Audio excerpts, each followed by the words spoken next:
Welcome to the Daily Fantasy 5 for Friday, May 10th. This is episode 80, and we are bringing you the 5 things you need to know in the world of fantasy sports. And today we have a special segment at the end, the NFC East Draft Recap. Before we get to that, let me tell you about mathradio.com, where you can pick up an online math course for your child ages 7 through 17 to help them get better grades in math class, help them improve their test scores, and even help them get into college with one of our SAT courses. Once again, go to www.mathradio.com to pick up an online math course for as little as $9.99.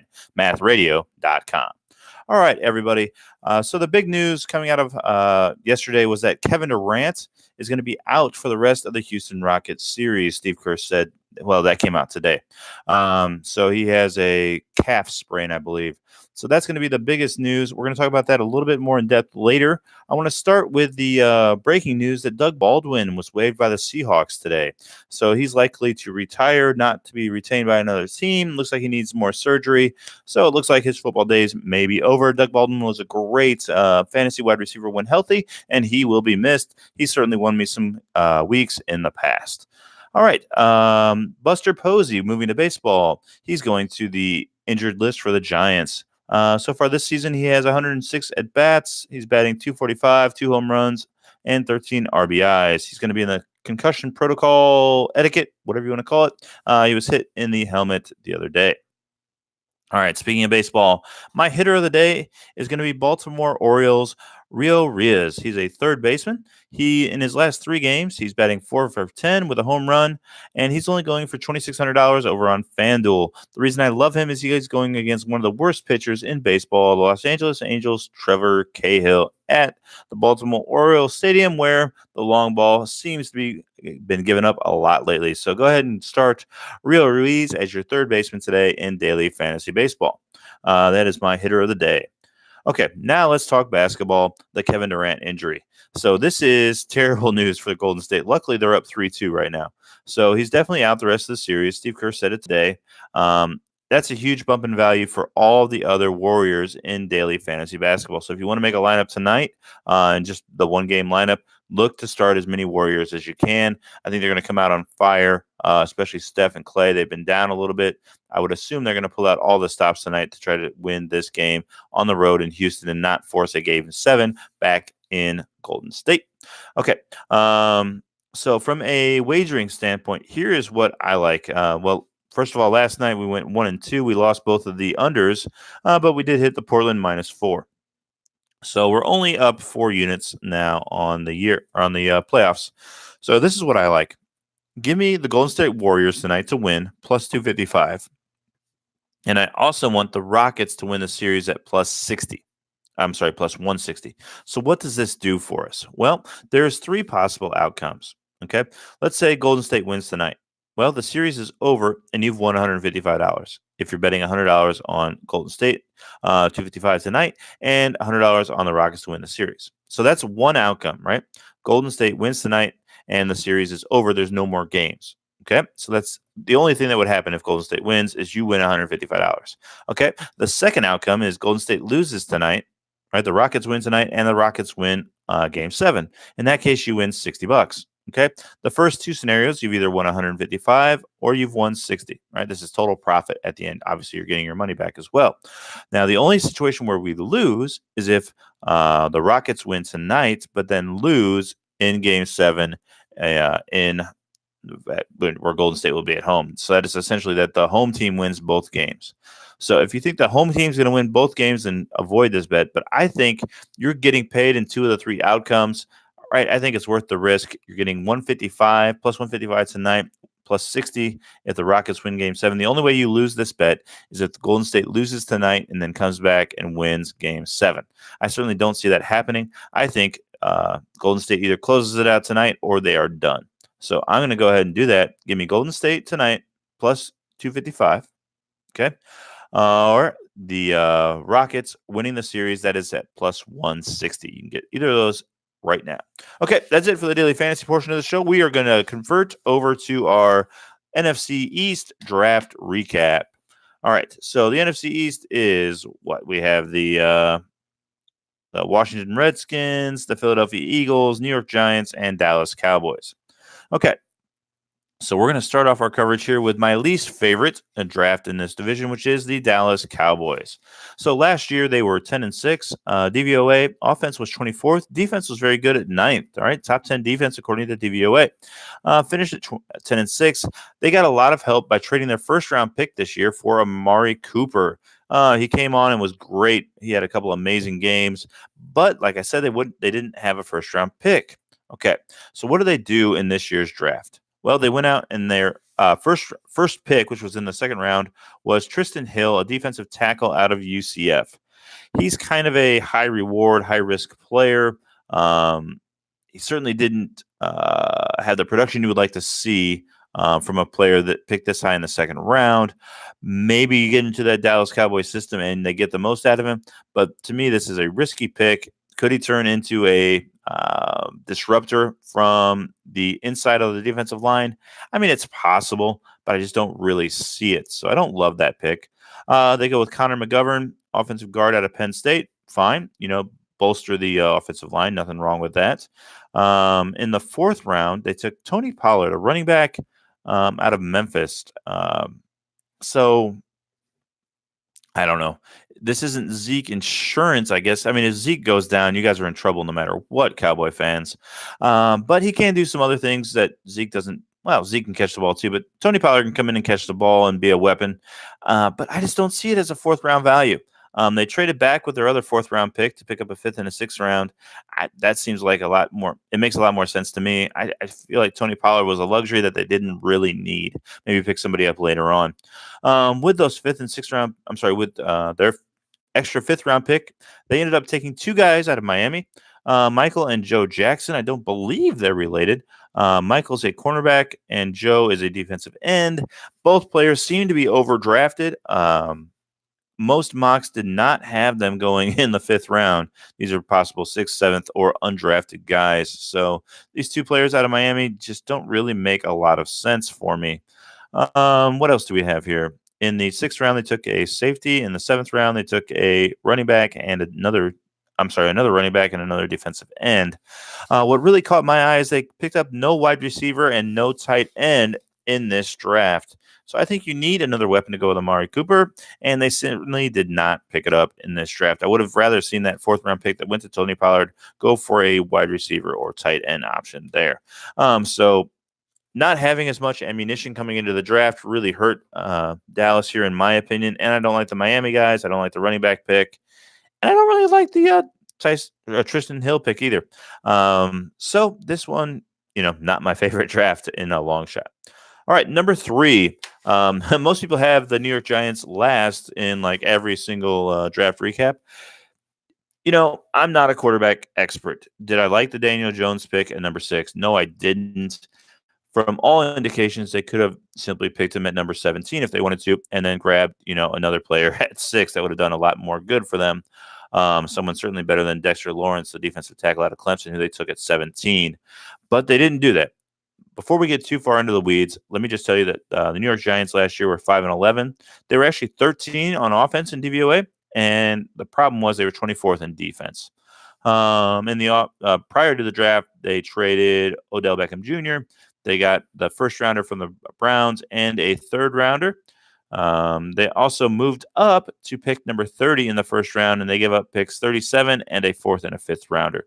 With that last pick in the first round, they grabbed DeAndre Baker, a cornerback out of Georgia. Seems like a good player to me. Should help out the defense. So you're taking, SEC guys, Dexter Lawrence, defensive tackle, DeAndre Baker, cornerback out of Georgia. That should help the defense. My only issue is this quarterback in the first round. You know what? If he's great, nobody's going to care in 2 years that you took him in the first at pick number 6 when you could have taken him at 17. They're going to say until their dying day that someone else would have grabbed him. So, you know what? If it works out, great. If it doesn't work out, then everybody's fired anyway, and it doesn't really matter. Okay? So I'll let them have Daniel Jones. Maybe it works out, and everybody has egg on their face. Okay? So I'm not really going to ding them too hard for that. What I don't like is all the trading up. It seems like the value in this draft is in the second, third, and fourth rounds, and they traded out of that rather than trading back into it. However, in the third round, they took Oshani Zimenez. He's a defensive and outside linebacker hybrid who should fit really well into this defense. He might be my favorite pick that the Giants made. It just seems like a nice fit for them. What else do we have? Julian Love, quarterback out of Notre Dame, another cornerback. This should help. Him and DeAndre Baker should, bolster that secondary a lot. In the 5th round, they took a linebacker and a wide receiver. 6th round, another cornerback, the 3rd cornerback of this draft. In the 7th round, they got an offensive guard and a defensive tackle. So, here's the deal with the Giants. Coming into this draft, you know that you need to get cornerback help, and you know that you have to get a quarterback of the future. And in their eyes, they did that, right? They got 3 cornerbacks. 2 of them they used high picks on. And then they got the cornerback, number 6 in the entire draft, second quarterback taken off the board. Like I said, if Daniel Jones works out, the quarterback out of Duke, then the Giants look great. If not, everybody's getting fired. Another reason I didn't really love this group is that with a DeAndre Baker pick at 30, 2 teams did take cornerbacks between 30 and 37 where they would have picked, but Joquan and Greedy Williams went after that in the 2nd round. I'm not sure that Baker is any better than Joquan or Greedy Williams. So really, I don't think you needed to give up that 37th pick. I would have rather had the extra ammunition in the 4th and 5th rounds, but that's kind of nitpicking. I'm not going to bash the Giants too hard. They landed 3rd for me here in the NFC East. Coming in 2nd, I have the Philadelphia Eagles. Last year, they were 9-7. Offensive DVOA 16, defensive 15, right there, right in the middle.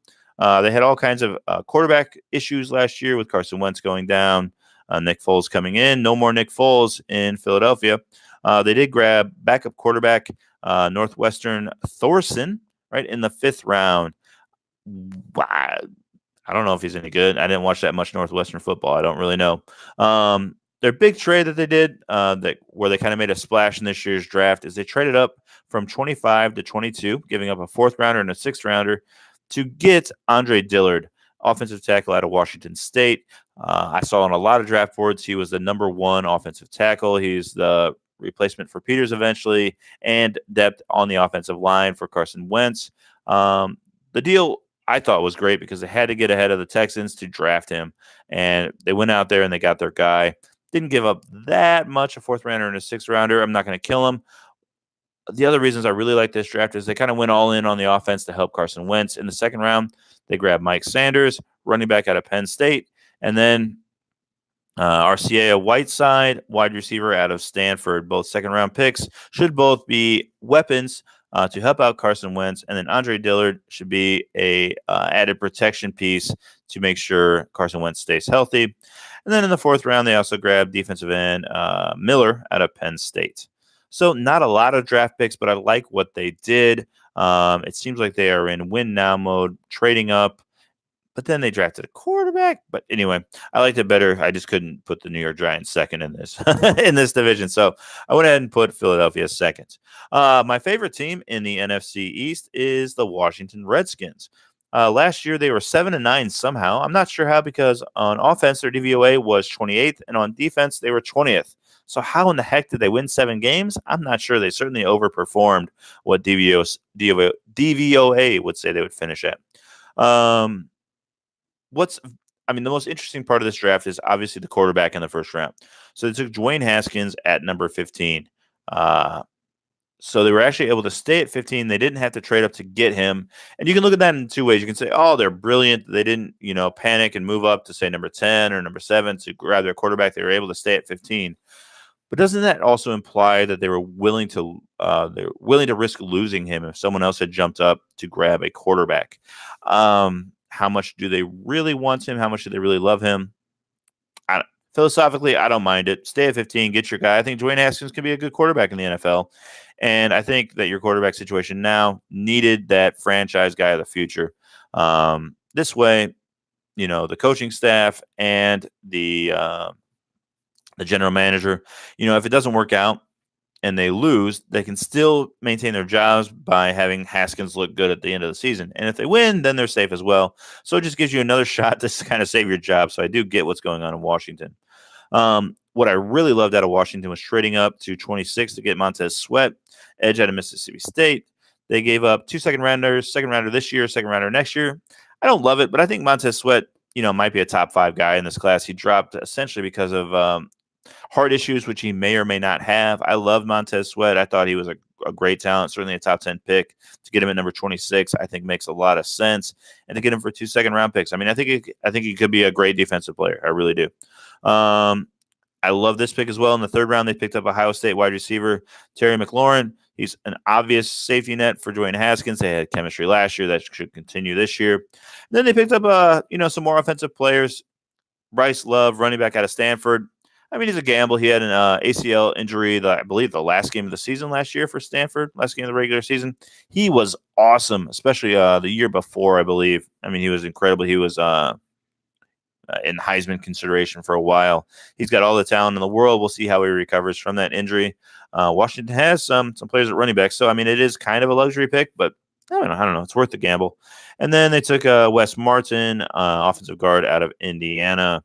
In the 5th rounds, they took another guard and a linebacker. 6th round, they took wide receiver Kelvin Harmon out of NC State. This guy I've seen mocked as high as the 3rd round. So it seems like they got good value there. Another weapon for potentially Dwayne Haskins. And in the 7th round, cornerback and a defensive end. So how many draft picks did they have? 1, 2, 3, 4, 5, 6, 7, 8, 9, 10. They came away with 10 picks despite trading down in the early part of the draft. So I like this. I like what they did. I like the move to pick up Sweat. I like the move to stay at 15 and pick Dwayne Haskins there. Yes, they gave up the 2nd round pick next year, but like I said, if they don't do it this year, the entire staff might be gone anyway. So go out, try to make it happen. It totally makes sense to me. All right, that's it for the NFC East. Next week, we'll be moving on to the AFC. I hope you enjoyed the show. If you liked it, please subscribe to our channel on YouTube and leave us a comment below.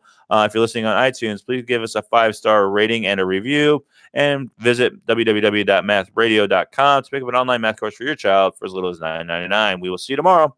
Bye for now, people.